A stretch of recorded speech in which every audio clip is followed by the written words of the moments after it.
Bonjour tout le monde. Ça fait un bail que j'ai pas fait de tuto sur la chaîne et puis voilà.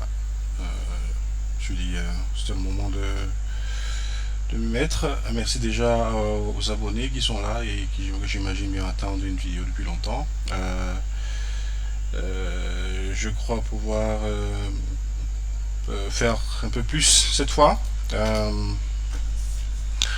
Parce que voilà, si je m'en tiens à ma nouvelle formule qui est de faire juste un freestyle, voilà, au lieu de faire des préparations et tout ça.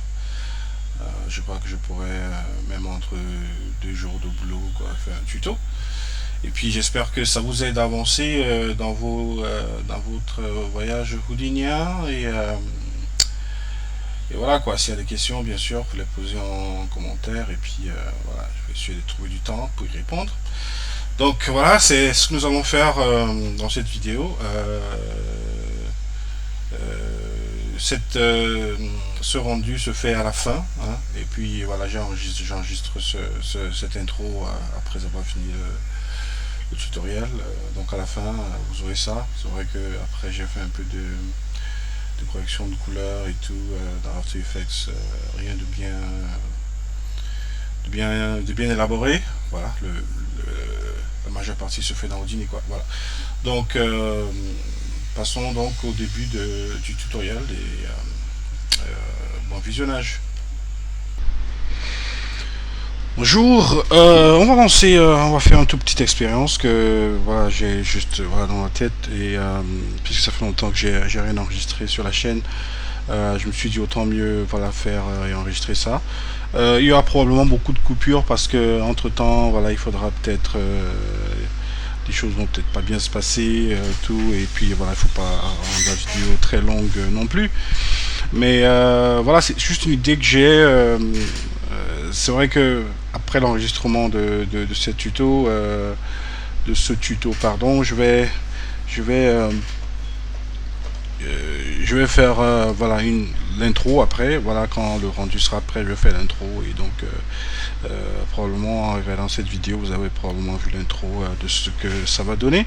Donc je vais commencer comme ça rapidement en mettant une grille grid au sol et je vais désactiver les points.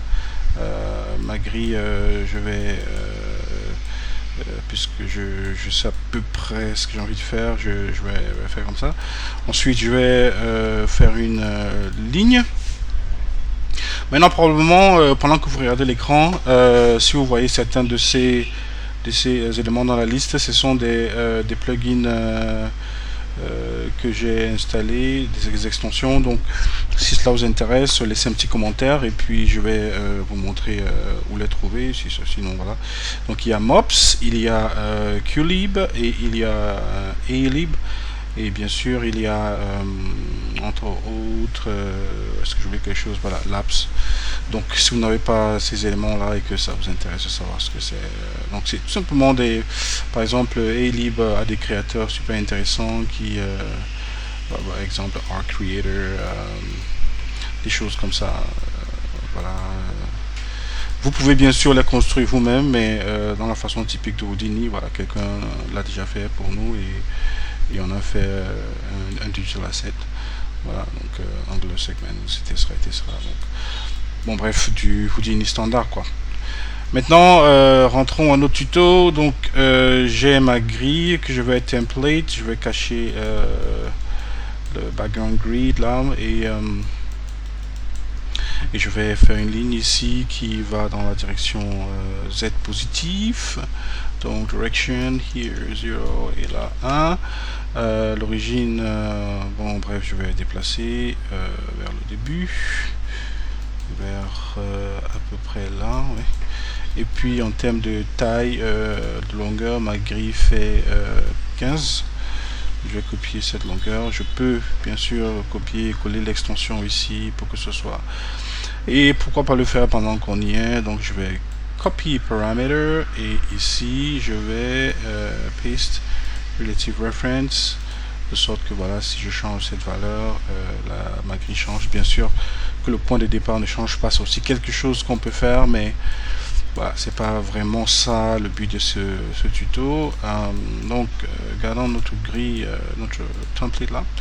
Je vais déplacer ça vers ce côté et puis je vais faire copy and transform. Voilà, je vais transformer ça. Je vais faire, je sais pas trop combien de copies, peut-être cette distance là. Bien, revient. Et puis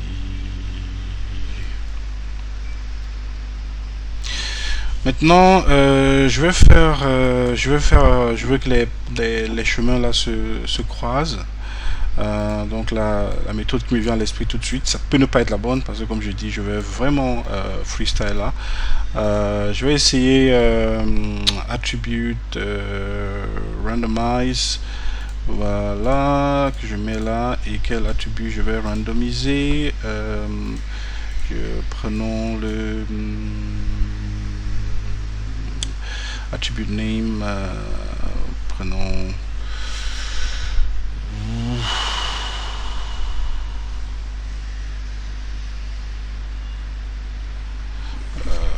le orient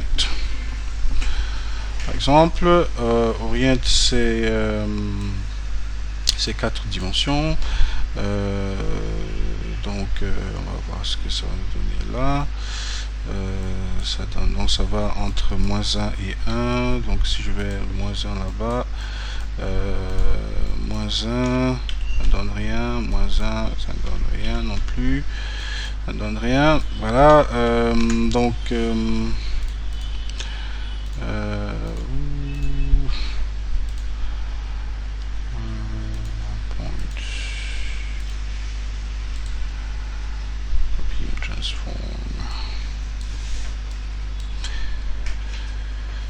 ok, bon, donc ça n'a pas fonctionné. Ok, donc